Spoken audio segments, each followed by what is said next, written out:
My guest today is Dr. Sarah McKay. Sarah is a neuroscientist who translates brain research into workable strategies for professionals. She helps take complex scientific concepts and deliver them in an informative, relevant, and entertaining way. I have been following Sarah's work for quite some time, and I am really excited to have her here to discuss women's health and also the developmental changes that the brain goes through during adolescence, pregnancy, menopause, and beyond. And without further ado, I warmly welcome Sarah.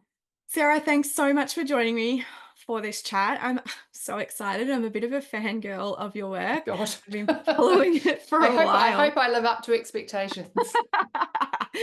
Well, yeah, I did when I joined my brain co. I was, doing such a deep dive into the world of brain health, and you were probably one of the few people that were really talking about the female brain and some of those subtle nuances that exist around, female physiology versus male Mhm. physiology. And so, I was doing my own journey learning more about brain health, and what I came to learn was there's this massive surge in neurological disease and neurological illness, and that it's one of the biggest contributors to death and disease. In particular, it's like the second dementia is the second leading cause of death for women. Before we dive right in, I'd love to know first what it was that got you interested in brain health. Well, I've been a neuroscientist since like I was at uni as an undergraduate. Yeah. And I just love the discipline because there's just always some new, whether it be finding or sort of technological advance or level of understanding. Even like yesterday, I was reading some stuff. I was going, oh my God, that's just completely blowing my mind. It was actually around dementia, so we can talk around that. Mhm. Um, and it's that constant discovery and finding and learning out new things within the neuroscience discipline Mm. that has made me just as excited as I was yesterday as when I, first learned about synapses in a Psych 101 lecture in 1993 when I was an undergraduate at university. And that was when I changed. I was doing sort of a basic health sciences first year and when I'm going to study neuroscience forever. Yeah. And I did work in universities, and as a medical researcher within neuroscience for a number of years, but then sort of moved out to do my own thing when I had my kids. I wanted to be at home with them and just have kind of like a chilled, slow paced little childhood for them. They're now Yeah. teenagers, Yeah. and I feel like I achieved that. And I suppose the interest in brain health really came from talking about neuroscience, but realizing that people weren't always interested in the same nitty gritty sort of neurophysiologic synaptic plasticity that I was, but more so what does that mean for me as a person and my health going forward? Yeah. So initially it was me kind of responding a little bit to the questions I was being asked. But what I have noticed within the last sort of 5 or 10 years is that the data that we are starting to see emerge is actually something that we can make meaning of in terms of brain health, well-being, and in particularly women's health, which is where I've kind of become really interested. So it's been kind of a slow burn, the health sort of side of it. I still do love a little bit of synaptic physiology. Um, but it's nice to start to see some really cool new data emerging. Yeah. I'm quite enjoying learning about all of that still, like every day. I'm like, what? Check it Yeah. out. That's so cool. It's sort of one of those things, or what I've found when it comes to brain health and brain well-being is like the more I dive in and I learn and I ingest information, the more you realize how much we don't know or didn't realize or are still discovering about brain health. Mm, Like there's it's got to be the most complex system, but the most fascinating. Um, mm, so, 100%. Yeah. and I mean, like to Yeah. segue to the female brain. I mean, there's a lot of memes and graphics that jokingly depict the simplistic versus the complex differences between the male and female brain. But I think Mhm. if I've learned anything from following your work is that it's not that cut and dry. Yeah. And that there's actually quite a lot of things that might surprise people that truly shape women's brains versus males' brains. So, Yeah. can we go into that? Because I think that's so fascinating. Yeah. Yeah. So it's brains are as complex as like kind of worlds, right? I think you can't like kind of look at a brain, like pick up like this is not actually a real brain, this is like a plastic brain, but like Thank look at it and go, goodness. oh, it's pink, it's a girl's brain, blue, it's a boy's brain. There's a lot going on. Like you've got like just this kind of overall size and structure, but then we've got like hundreds of different kind of working nodes within here that have different sort of sizes and shapes and volumes which change and grow and respond based on our biology, but also based on what happens to us. And then there's the kind of the microscopic structure, and then there's the neurophysiological function, and then there's the biochemistry. But then this brain is also living in a body, which could be a male body or a female body, but then that male or female person has this whole host of different life experiences all the way through their lifespan, depending on who they are and where they grow up. Yep. So we can kind of look at sex differences in terms of male and female development in utero and see that male and female brains like develop like pretty similarly, but the male brain and body and embryo is kind of bathed in testosterone because a little male embryonic baby will grow testicles and release testosterone. And we know that the testosterone kind of primes the brain or kind of patterns the brain in males to then respond to testosterone in puberty. The female brain isn't exposed to any hormones, including estrogen, including its own mother's estrogen, just kind of it's like follows a sort of default developmental pattern, but in doing so is primed and prepared at puberty to be able to respond to sex steroid hormones at puberty. But there's a whole lot of living that's done between birth or even in utero life and puberty. We can sort of start to look at like little children's brains and go, is there sort of any sort of structural or functional difference? Yeah, I On think average, I yeah, read at the on start of your book average, that you said a newborn brain is like a rough draft ready for yeah, editing. I thought that was ready really for fun. editing. And if we were to like look at like two kids' brains, they would look identical whether they're male or female or whatever. But if we were to look at like 10,000 brains, we might start to see on average male brains, and even in sort of early childhood, male brains are slightly bigger than female brains. Some of that in part is due to larger body sizes, but not always. But bigger is not always better. We know at different points in development, particularly during puberty and then also pregnancy, certain parts of the brain actually become like kind of thinner and more streamlined and lose volume as Mhm. they are going through a developmental trajectory and sort of streamlining their function. So size doesn't always necessarily relate to more function when it comes to a brain. Yep. We now understand that if we are to say, have we got a male brain and a female brain that's different, we've got to like compare apples to oranges. So we could look at, like a young male lacrosse player, and he's just been accepted into Harvard University and he's 18, and we could look at his brain, and then we could go to India and we could look at a woman who's just having her third pregnancy in rural India, and she's like lived in quite a lot of, socioeconomic poverty, and she's pregnant.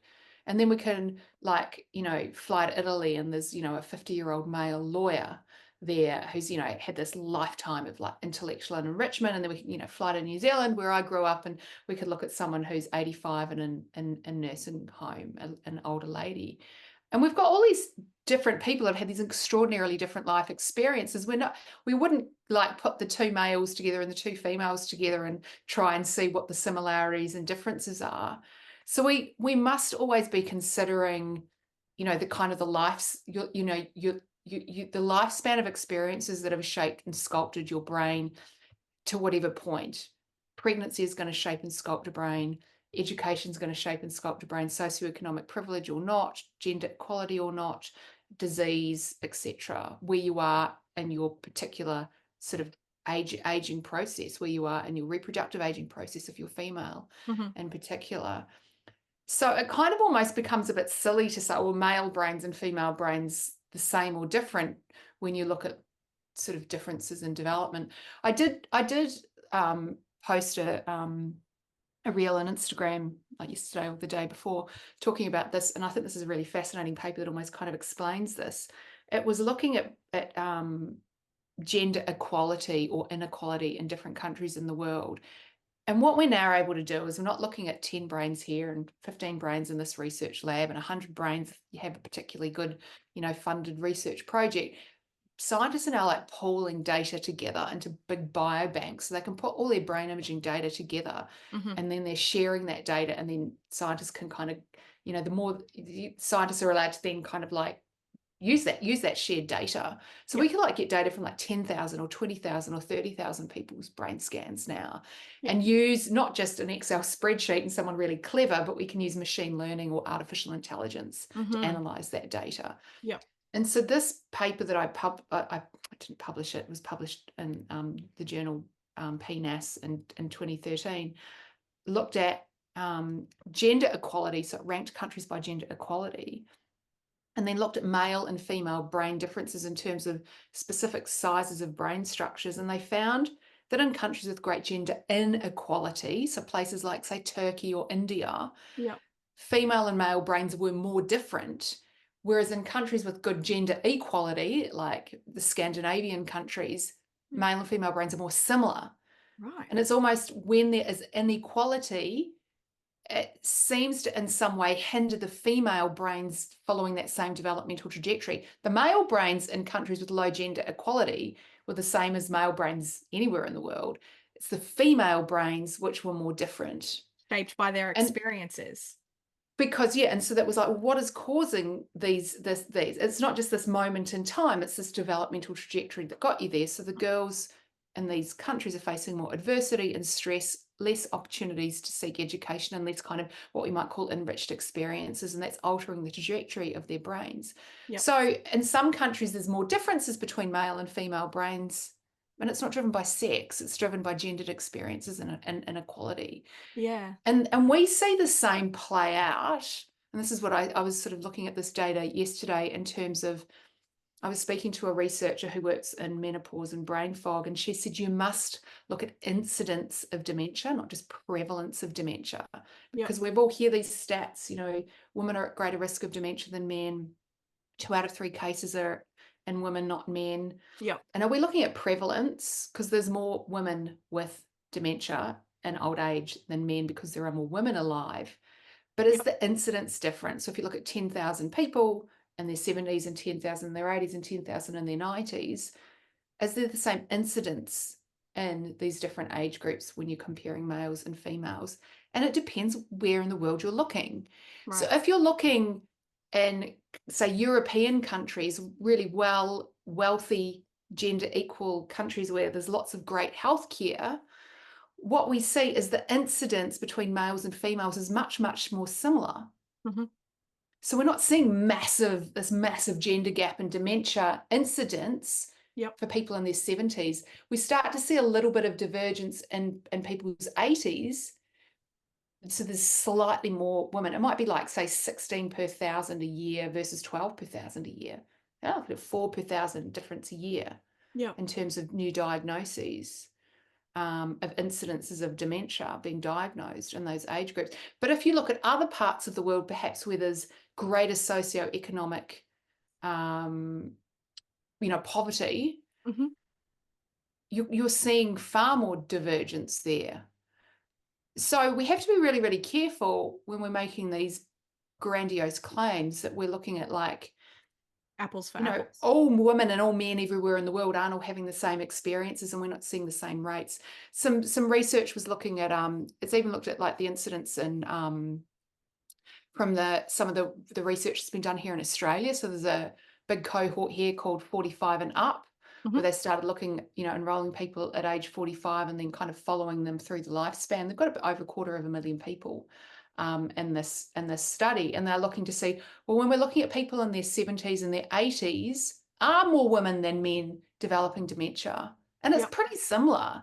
You start to see a little bit of divergence when you get into your late 80s, but it's not like it's all women and no men, right? So we've got to look at where in the lifespan, which country in the world, the kind of the history that people are having. Someone in their 80s who was, a girl, growing up 80 years ago, what was kind of going on in her life versus the males in their life at that point in time. That could be very different in Australia than it might have been in India 80 years ago. Mm. So we It's need to be fascinating. very careful with when we're talking about sex differences, what we are looking at, and not just, which is kind of this current message that's on social media at the moment. Oh, it's all just, every woman should be on HRT to protect themselves from dementia because that's the cause, it's menopause. The data is not necessarily supporting that there's this massive gender gap all of the time everywhere. My point here is when we're talking about sex differences, we need to be a little bit more sophisticated in our thinking and not Take a just, 50,000-foot view instead of a yes, very yeah. low view. A view of the Earth from space would be even better. I did note that from your book, part of how you came to sort of write books or really dive into this aspect around the women's brain was being asked to write an article on why do women feel like they're losing their mind in menopause. Yeah. And then you sort of did the deeper dive and started to go, hang on a minute, all is not how we think it is. And this is probably how you've gone through and started to weed out the subtle differences between what we think we know and what we know, or what we're yet to discover. Yeah. So I was writing for the ABC. This is back in 2015. Had a website called ABC Active Memory. It was actually working as a it was like a recruitment function for a project at the Florey Institute in Melbourne, kind of encouraging people because they were really interested in this concept of brain training. Computerized brain training was a big thing like 10 years ago. It's not as much of a big thing now as it was then. I think because we found it didn't really make that much difference in comparison to perhaps not sitting at your computer but going out and being active outside or something. But anyway, so I was writing like a weekly blog for them, and we were always brainstorming new ideas, and the editor said, I'll write an article on menopause and brain fog. And I was like, I know nothing about this space, but I did know that lots of women were scared as they were going through their menopause transition. We didn't use the word perimenopause back then.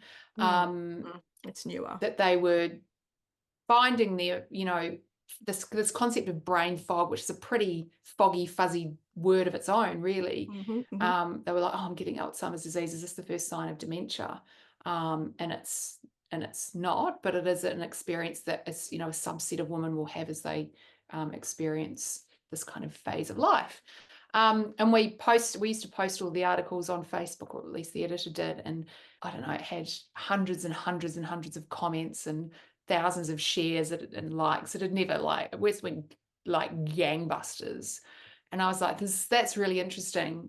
Clearly people are really interested. And I've actually gone through since and got all of the comments and kind of analyzed them. And there's not a single mention of the word perimenopause. No. It's only 2015. It's only 9 years ago. It's like looking at ancient scripture or ancient text, I think there was something like 6 or 7 people mentioned hormone therapy or HRT.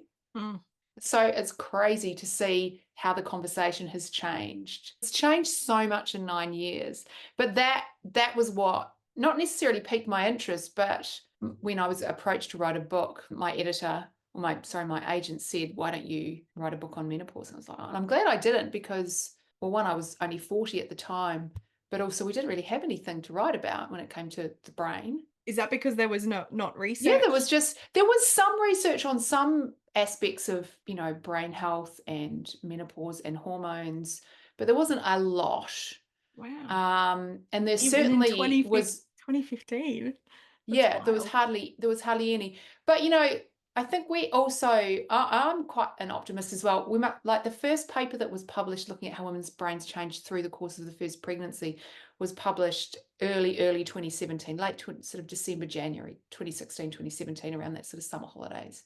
Now, the idea for that paper was in 2009, and it takes a really long time to do good science. Yeah. So that study was scan women's brains before and after their first pregnancy, and that was how long it takes to go from an idea to get it funded, to set it up, to run it, to analyze the data, and to get the paper published. So it doesn't mean no one was thinking about this stuff then. It's just the science takes a really long time caught up yet.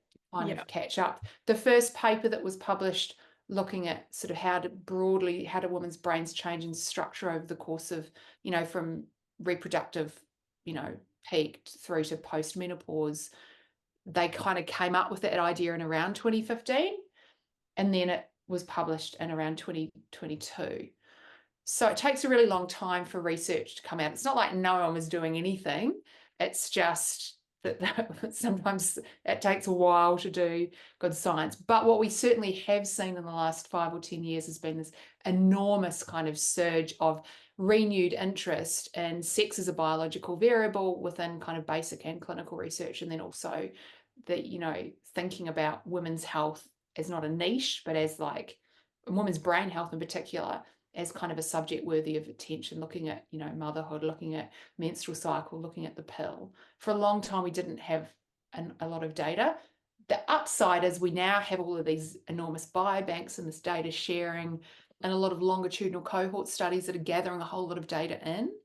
And so we can kind of go back and mine the data from that and start to ask questions of data that's now kind of in existence. And so that's kind of sort of emerging a bit more quickly now, which is quite cool and exciting. And you can go back and look at like a woman's reproductive history and then jump forward to like, what are the brain? Here's a 1,000 women in their 80s.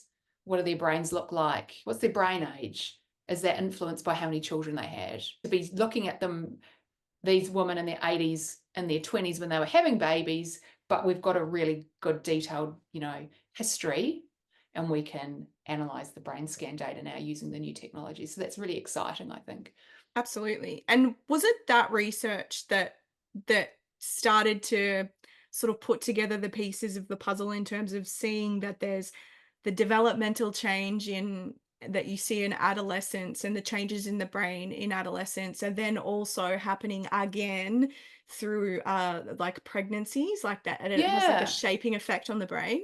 I think the teenage brain, adolescent brain field is a little bit further ahead of some of the other work, and that's largely due to sort of one person, Sarah Jane Blakemore, who kind of almost was the first person to say what happens to an adolescent brain. Because Yeah. it's really only been in the last 20 years we've been able to sort of scan brains and kind of look at what's happening inside. Before that, it was like we look at how people's behavior Hmm. and make a guess about what's happening in their brain, or we look at a post-mortem brain, or we look at what's happening in an Right. animal in a preclinical sort of sense in a research lab. And Sarah Jane Blakemore sort of started this sort of adolescent brain 20 years ago, was when she sort of came out of her PhD and went into her postdoc work and sort of started thinking about this as a sort of a field of its own. So luckily, so that adolescent brain space is kind of a little bit further ahead Hmm. than some of the other fields. But I've seen that you talk about that a lot in terms of the how critically important it is, and I suppose just to digress off that topic for a minute, like this talk is about women's health, but something that's very important to women is often like, well, how am I going about raising my children and providing a great environment? yeah, I've seen you talk about, yeah, how their brains are shaped through their experiences and their family environment, their socioeconomic environment. It's so important. absolutely Yeah, fascinating. and we have so much good, strong data now. We've from longitudinal studies, from all these brain imaging studies, how absolutely critical infancy and early childhood are. I mean, brains are changing the whole way through your lifespan, but in those first 5 years of life, your brain changes 5 times faster than kind of the next five, and then 5 times faster than like the entire rest of your lifespan. So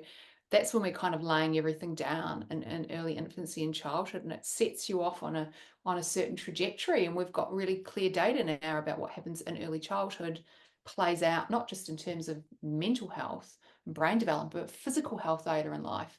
Mm.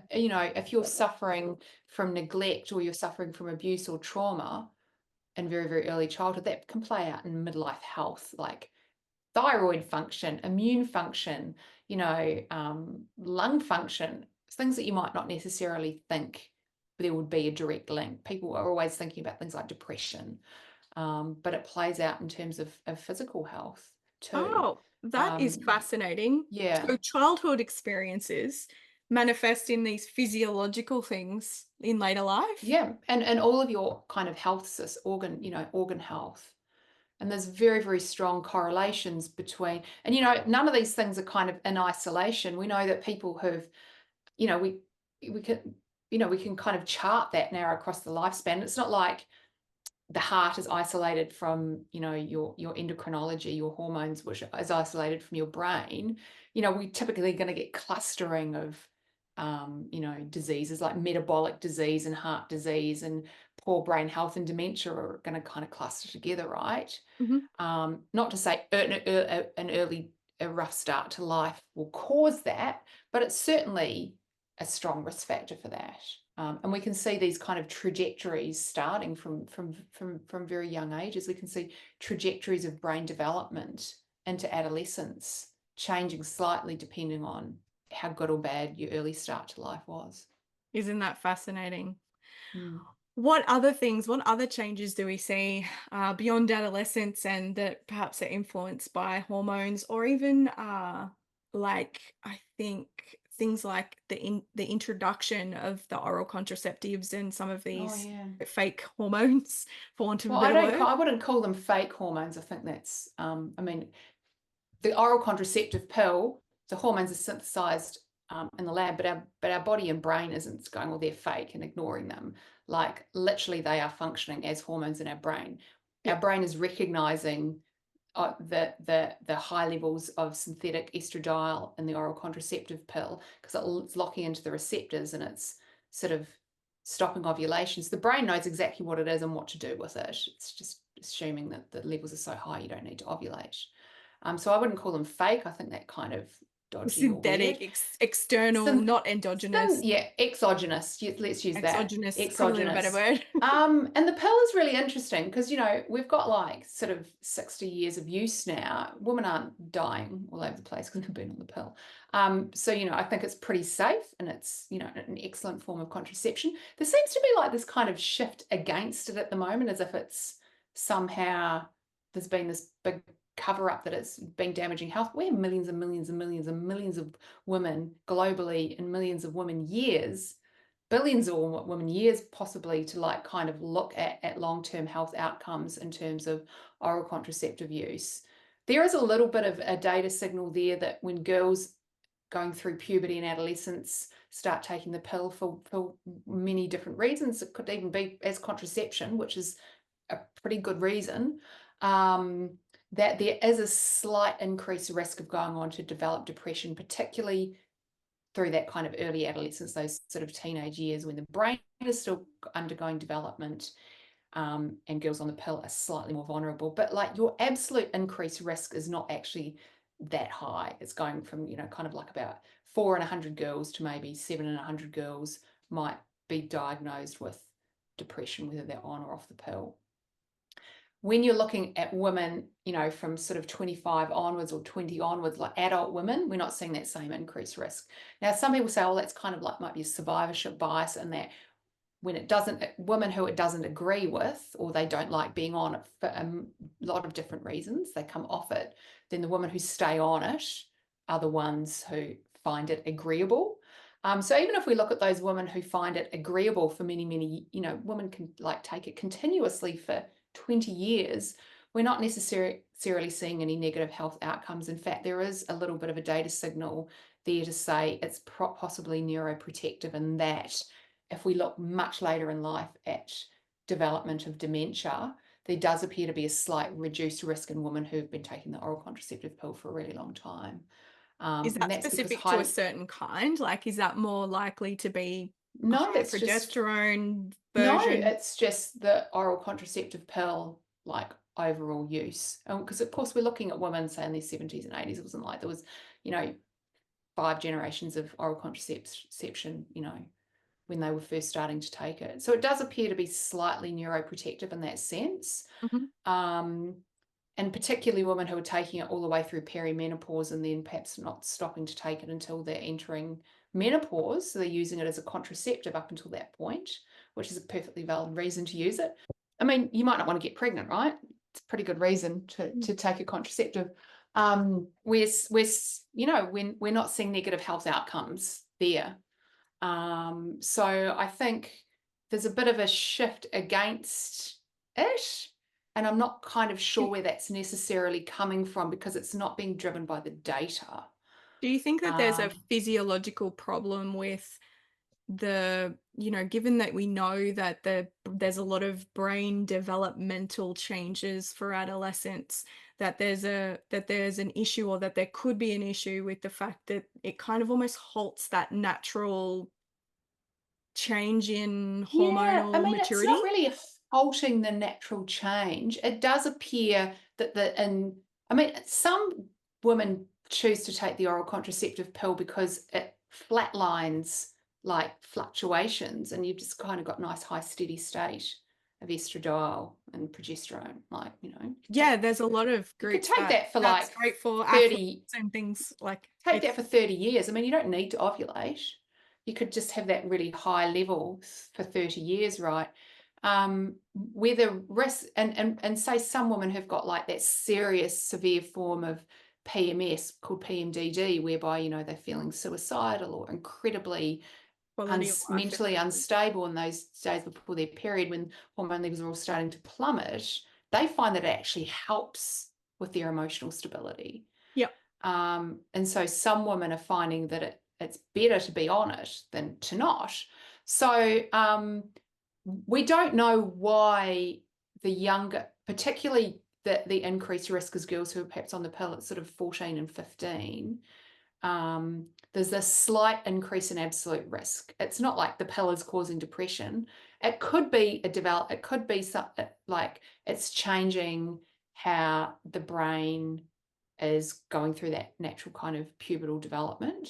Mm. It's not going through pubertal development. The girls are still developing, but perhaps it's kind of altering kind of what the brain would be expecting to It's be like as anything, menstrual right? cycles. But I think it's important to go, well, why are those girls on the pill? And maybe they need a contraceptive.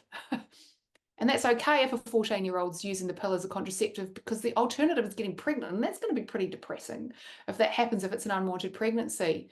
So I think we need to be kind of looking at not just the risks, but also the benefits, and try and take quite a pragmatic, data-driven approach to that. Mhm. If the girls are going on and then they are finding that it does not suit them, and that, like different people, might have to go on a pill and then try a few different kinds out until they find one that works really well for Mm. them. That's also okay, or not go on it at all. That's also okay. I think it's there and it's useful, and there should be no kind of shame or stigma either way if that's the method of contraception that you choose to use. What I do have a problem with is the promotion of the idea that everyone must be naturally cycling and everyone must be ovulating, and the pill is doing damage when the data is not supporting that. You've described in pregnancy and adolescence that there's this grey matter loss. And so that's a Mm-hmm. very clear indication that there's a hormonal change kind of occurring, or something that's impacting brain health. It's Mm. also, I liked that you sort of described it almost like, instead of thinking of it like atrophy, it's like pruning a tree and things Mm. are going to grow back bigger and better, or to hone in on different areas. That was what I took away from how I read that you described it. But would you like Mm. to talk to that? Yeah, so we see similar kind of changes taking place during adolescence. Males and females, teenage boys, teenage girls show the same trajectory of brain development during adolescence. That's almost like the pubertal hormones are opening up this kind of window of development, this Yeah. kind of sensitive period of development in which the experiences you have then kind of drive the refinement of the connections in the brain. And what that looks like on a brain scan is this kind of slight loss in volume in parts of the brain, particularly the frontal lobes, that are they're the kind of the last parts of the brain to kind of go through their phase of maturation. So puberty is kind of opening up this window in which this sort of developmental sort of shift happens, and we see the volume loss is not due to neurons dying off, but it's due to kind of refinement of the connections which aren't needed. It's like you kind of prune and tune what you don't need, and that kind of almost results in a little sort of more streamlined version of a brain, and Yeah. that development kind of tracks alongside the emergence of various sort of cognitive functions and skills that you see emerging in adolescence. Yeah. Pregnancy is another kind of enormous reproductive transition, because it's like kind of one you can go through in your life. And we also see similar changes taking, not exactly the same as during adolescence, but again, we kind of see this sort of refinement and streamlining, and we see this slight volume loss well, not slight, it's actually it's a 4% volume loss in some regions of the brain, which doesn't sound like a lot, but it's enormous when it comes to a change that takes place in the brain that's not pathological, that's not caused by dementia. Um, and I'm assuming that this is just something we notice in the transition to parenthood for females. Like, we don't see this, do we, with males? No, we Or don't see it in men because they don't experience pregnancy. So this is got it, due purely completely pregnancy. to pregnancy. And that's because the first study that was done, this is by these Spanish women who kind of had this idea back in 2009. They said, let's scan women who've never been pregnant before and after their first pregnancy. And as a control, let's scan their male partners. These are all heterosexual couples. Mhm. Because so the men will experience parenthood, but they're not going to experience pregnancy. So it was what's biologically the driver here. Mhm. And after their first pregnancy, they saw that there was a significant structural change in these women's brains. They didn't scan them during pregnancy, but we now understand it most like that it's largely driven by changes that are taking place in the third trimester of pregnancy. And it's primarily those networks in the brain which are involved a lot with social cognition. So sort of empathy and theory of mind, thinking about what other people are feeling and thinking and interacting and understanding other people's needs and wants.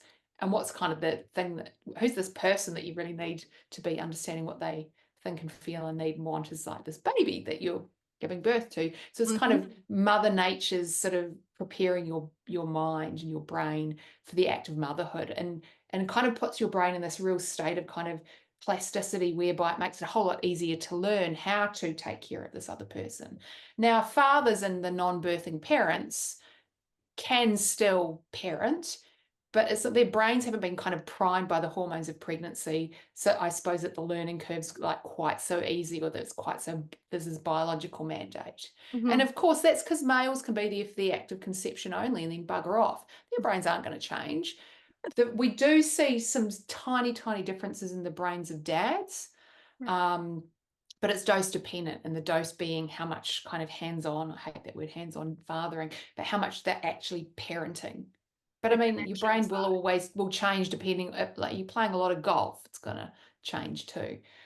If you're gaming a lot, it's going to change too. If you're parenting a lot, it's going to change. It's quite different, that change that we see compared to this significant structural reorganization we're seeing driven by pregnancy. And again, it's this reduction in volume, but just like in adolescence, it's not atrophy and loss and degeneration and dysfunction, it's streamlining and refinement. And the degree of change was related to the accuracy in which mothers could recognize the emotional state and needs and wants of their baby once their baby was born.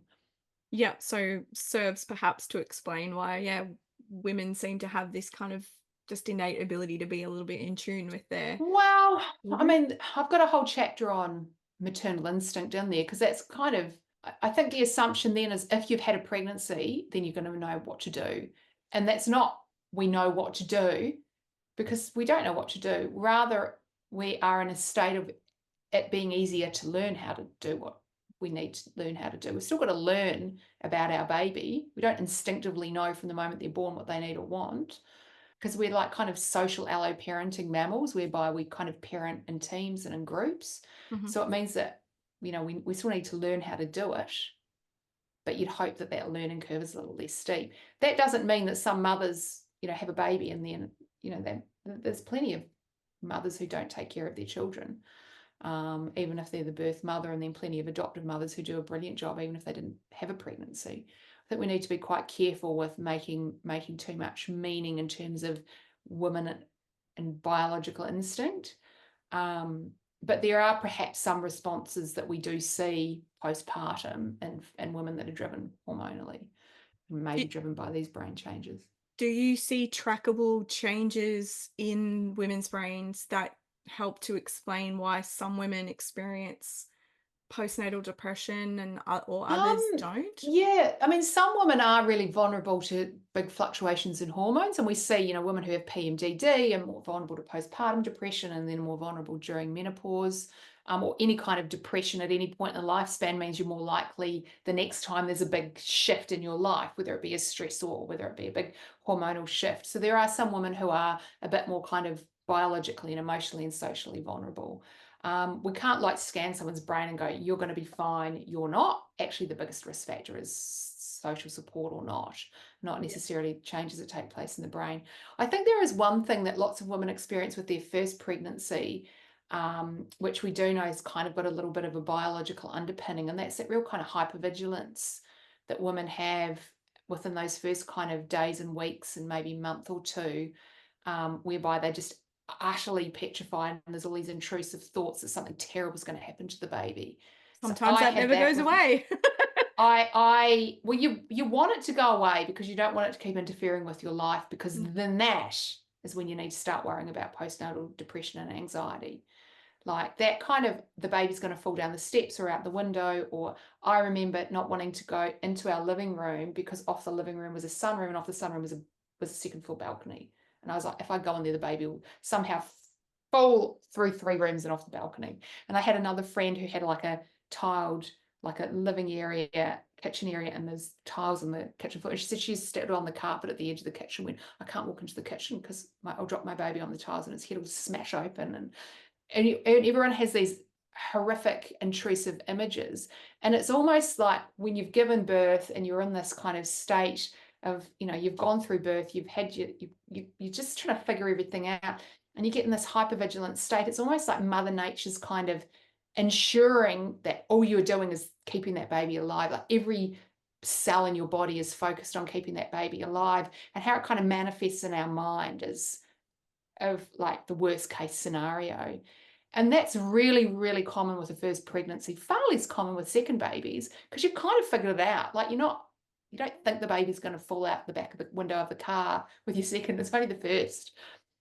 But what you want says that kind of starts to resolve 6, 7, 8 weeks. It's if it persists or it gets worse, that's when one really needs to be really sure that they're getting help. But no one really kind of talks about how common that is. It's And it's interesting that almost it when dissipates at that 6 to 7 week mark, yeah, which is typically the time that they start sleeping for longer spells, like yeah, sleep there's to a sleep. little bit of that. And I think what we see, like the kind of a comparison would be like if someone has generalized anxiety, you would kind of think it's almost as if their body's in the kind of this hypervigilant state, and they're just grabbing onto the thing in front of them with which to place their worry, to hang their kind of worry on, like a hook. And it's almost like when you're in this kind of generalized hypervigilant postnatal state, whereby like you're biologically mandated to keep the baby alive, but you're so worried you're gonna kill it. It's almost as like your mind has kind of manifests like what's the most obvious thing that's going to happen when I'm feeling in this state. It's really interesting, but we do want that to dissipate. And with second babies, it's far less common because you've kind of been there and done that, and all these things are not going to really probably won't happen. But I like to think it's just this little trick Mother Nature has to keep your baby safe while you're figuring motherhood out. So, two kind of lines of thought I have out of that. One is, and I know you've said this in your book, that during pregnancy, women are a lot more have less reactivity to stress. So that's a hormonal thing. And then the aspect of stress and say cortisol as a hormone also coming into the fold and its impact on the brain. So it, talk to that from your perspective. Yeah, so we know that like biologically when you're going through pregnancy, your cortisol levels rise quite significantly, like sort of like 2 or 3 times. It's just sort of one of the hormonal changes that takes place in pregnancy. There's a whole lot of things that change. You've grown an entire new enormous gland in your body, which is the placenta, which is producing, it kind of takes over like massive hormone production. It's pumping all of this stuff into you. You've got more estrogen being pumped out of your placenta in one pregnancy than you receive in the entire rest of your lifespan combined. So you're getting this massive dose. So, there's a whole lot of things going on. But what we want is the baby not to be exposed to these extra high levels of cortisol. So one, we've got these high levels of cortisol. We want the baby to be buffered. And so the placenta buffers the baby against those high levels of cortisol. There's various kind of sort of like chemical sort of physiological buffers that doesn't happen. But also we don't want to be like super stressed and kind of super reactive simply because we're experiencing higher levels of cortisol. So There are other sort of physiological changes that take place due to lots of the other hormones that have been released. So we've got like the hormone prolactin, which is just released in these kind of enormous amounts. Prolactin means prolactation. It's released during lactation, but also during pregnancy from the, kind of primed to be released from your brain during pregnancy. We've got, kind of this kind of enormous sort of symphony of hormones and changes. And Probably one of more the or more instruments in the symphony than ever. yeah. And one of the interesting things that we see is women are slightly less reactive to stress, which you kind of want, because you don't want to be super hypervigilant. But we see it kind of play out quite differently, sort of postnatally as well, whereby you've lost a lot of those hormones. Depends whether you're breastfeeding or not.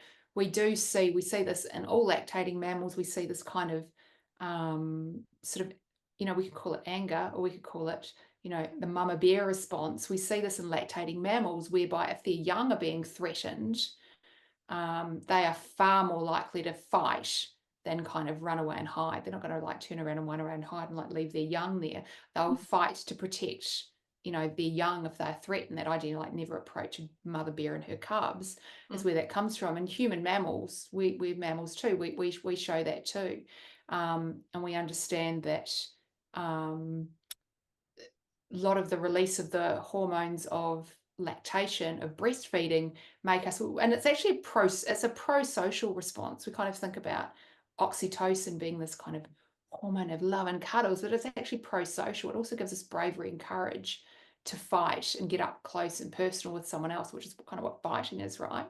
Right. Yeah. So, there's a whole lot of kind of biological changes that take place. But I think we are humans and our brains aren't just solely driven by like hormone shifts one way or another. We are also rational, and we, are able to kind of choose responses too, and kind of think a bit more logically and kind of temper ourselves. But a lot of women in particular, and I remember this in myself, was particularly surprised.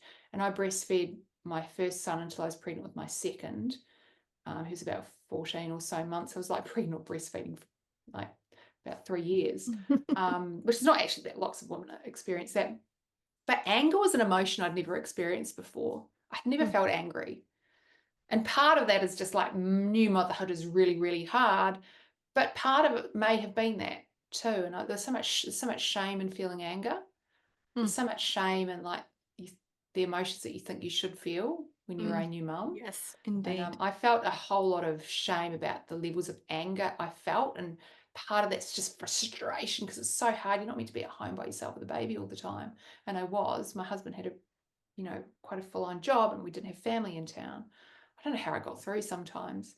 Yeah, I had a tradie husband, so he left for 12 hours for the day. And you can find it psychologically very It was confronting to be. incredibly draining. Yeah, draining is And a like great my word. boys were like really easy. They still are pretty straightforward, They're like nearly 15 and 16 now.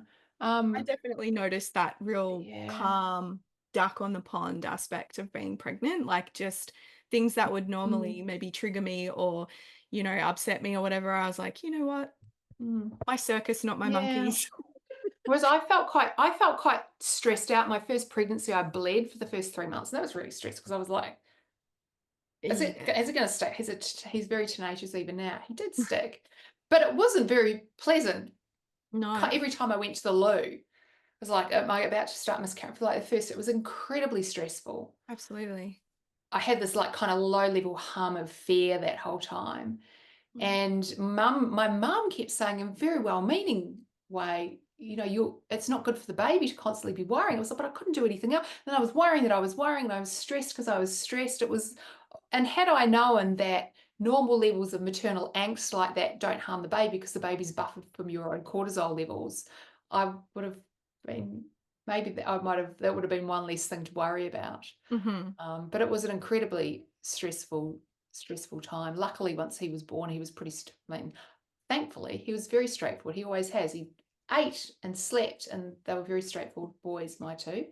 But me, figuring out who I was as a mother, going through that process of matrescence, which was not a word that we used in 2008 and 2009 when my boys were born. Had I known that word matrescence, I would have given myself so much more grace, because I thought, oh, I'll become a mum and I'll know what to do. I didn't realize it was like adolescence, and the brain changes are similar. It's this process of becoming. And I did not give myself a lot of grace during that time, As I'm as sure a many women can massive understand. overachiever. There's so much, like, social media wasn't really kind of even a thing then. There's so many more messages now about what motherhood is and can be and how to make meaning of it than it was even when my boys were little. I wished I had known then what I know now, but The age-old adage that we all yeah. say, if only we Yeah. knew I'm then. glad I did what I did, because my goal was I really wanted to not be checking in and checking out and dropping in and dropping off. And I just wanted to have like I just wanted them to have like this like, we live by the beach, just have this calm, gentle, go to play groups in preschool and the beach and mother's group and the park and not go anywhere. And I wanted all of that. And I tried to create that. It was really hard. I don't think I had unrealistic expectations, but I was quite determined as to what sort of childhood I was going to give them based on the childhood my mum gave me. And also your And knowledge of how important that is to shape their brain. yeah, I wasn't really thinking about their brains, to be perfectly honest. But you are At that now. time, I was a bit more idealistic than that, I think. But I'm really glad I was so determined, because it was very hard at times. But everyone finds motherhood very hard. But I found it very hard. I found myself very hard. But gosh, I'm glad I did that now. I look back on that and go, oh gosh, that was tough. Oh, we did it. Wow. But And we now, got like, there. my oldest is talking about where he might go away to university, and you're like, in the blink of an eye. Yep, the beauty of Mm, motherhood. yeah. Well, as I guess a bit of a final wrap-up question, because I'm conscious I've taken a lot of your time. I guess just to wrap up, like from your own kind of neuroscience perspective, what do you think are the absolute most important things that everyone could do to keep their brain agile and as healthy as possible? Like, what have you seen from the Um, evidence? well, the Lancet, in partnership with Alzheimer's Association, recently just put out the sort of the 14 modifiable risk factors which might help sort of reduce dementia around the world. So there's kind of that in Hmm. there, which gives you kind of a long-term health perspective, which is around having a good start to life, early education for kids, and then at midlife, weirdly, hormones are not on there. I don't know. Maybe, they're one little voice in the crowd, but we've got things in there which people completely don't pay any attention to, like hearing loss, because if you can't hear, you can't interact, you can't communicate, you can't socialize, your world becomes very, very small. Mm. That's not very healthy. We've got a lot of factors in there around kind of metabolic cardiovascular health, like exercising and not being overweight and not drinking too much alcohol and making sure your cholesterol's under check and your Getting blood fresh pressure, air. etc. Avoiding head injuries. We don't want to be having like multiple concussions, like Massive what we're issue. sort of starting to see emerge from a lot of the professional collision sports. So there's a lot of those midlife factors in there, and then like longer term, aging down the track, we've got, and then there's things like air pollution as well, which is not necessarily a modifiable risk factor, but we could kind of, that's more of a kind of public policy level type change to Something make, to I be think, rather mindful than of something anyway. you can do yourself. You can live somewhere with fresh air. But again, that's a wealth privilege type thing. And then in old age is things like social engagement and vision loss. So again, being able to kind of interact with the world. That's kind of like taking a long-term perspective of dementia risk reduction. And I think it's interesting there because there's not really necessarily like this sort of the sex difference data in there falling out really, really clearly, which is what a lot of the messaging, especially if you're like I am 49, what your social media algorithms are feeding you, it's like HRT or dementia. Yeah. That's not the message at this point in time. It may be down the track, but right now we don't have data to support that. But I think like kind of short term, like day to day, like the absolute most important thing I do is sleep. Like I am so selfish about my sleep, and it's so good having teenagers because you just go to bed, don't have to worry about them. anymore. And I've always been really precious and protective around my sleep, and I love my sleep, and I nap a lot. And if Okay. you haven't got your sleep sorted, if you haven't got good sleep, then of course you're going to have emotional instability and brain fog, like your cognitive function and your emotional function and your overall physical health and well-being. Like if you haven't got a foundation of sleep, you can't build all of the other things on top. Indeed. That doesn't not mean, I mean, still, like if you haven't got good night's sleep, you haven't got anything.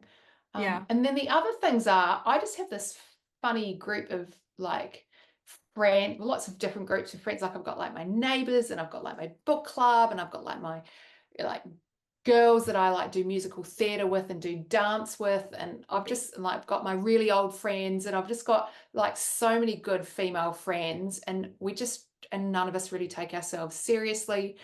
Like I think you have to have like a group of self-deprecating, hilarious female friends that you can just laugh with and at, Mm-hmm. and just have a really good time with. And then my final ingredient is like the sea, the ocean. I'm looking out at the beach at the moment. I like just surfing and swimming and sailing, and Yeah. they're Time the in things that I nature. think, yeah, they're the Time things in that I think are nature, most sleep, important. connection, Maybe not, hobby. sharks are not everyone's thing. Not my thing. But all my WhatsApp groups now, like of all the ocean swimming crowd, and even at my dance class the other night, the girls like, oh, there's loads of PJs, and we're all like swimming towards the sharks. But they're harmless, these ones. So those like I think, and I have got such a fortunate, wonderful, happy life right now. And I don't ever hear like horrible stories. Like I'm 49, I'm turning 50 in January, and you would think that this is the worst sort of time of life based on what the algorithm's feeding. And I can't wait until I turn 50. I'm going to have like a gap year. I'm just going to have so much fun. You know, like every single day is the good old days. Yeah, I don't think that there's as much doom and gloom about being 40 as is made out to be. I'm not, You know, I'm it's at the awesome. front end of 40, but for 42. But Yeah. it's I remember actually reading an interview from, I think, of all people, Jennifer Aniston once upon a Oh, time, yeah. talking about aging and how she felt much more secure as in herself and much more confident and much more kind with herself in her sort of 40s as she was back to Mm. the person she was in her 20s or even her 30s. So I always thought that was a really interesting observation. Yeah, I think, yeah. Just don't take it so seriously. No, I think. great advice. Yeah, I've had friends, you know, one of my oldest friends, shout out to you, Kelly Hutton. I was at kindy with her. I've known her since I was 4. She died a year ago from ovarian cancer. And I went right through kindy, primary, and high school with her. And, you know, like, you know, you shouldn't get to see 50. And that Mm. sucks. And I do. So It's a I'm privilege gonna have denied to to many. absolutely make the most of it. Yeah. Yeah, I say that about my grey hair. It's a privilege denied to many. I'm just going to embrace it. 100%. Yeah, so is. So is. Well, on that note, thank you so very much for joining me for this chat to talk about all these wonderful nuances around women's health and also to get those perspectives on, that like we talked about at the beginning, like that 500-foot view or the view from space. Yeah, yeah, Because yeah. sometimes we can get bogged down in the nitty-gritty of it, can't we? Yeah, I think we can. I think we can. Yeah. And I like the data, you know, that's the stories that I'm choosing to tune into, because I think they're sometimes a bit more positive than what people think. Agreed. Well, thank you so much. I will look forward to seeing your next book, which I was reading. This is going to be Yeah. Oh, well, the Women's the Brain book. Yeah. So idiot's my guide first to book is, yeah, Adaptation. I'm doing a 2025 second edition update. So lots of it is completely getting rewritten. Some of it's the same. Some of it's just getting new bits of info added in here and there. Just So evidence of how quickly the science changes, right? yeah, Or it's very cool. Yeah, it's very cool.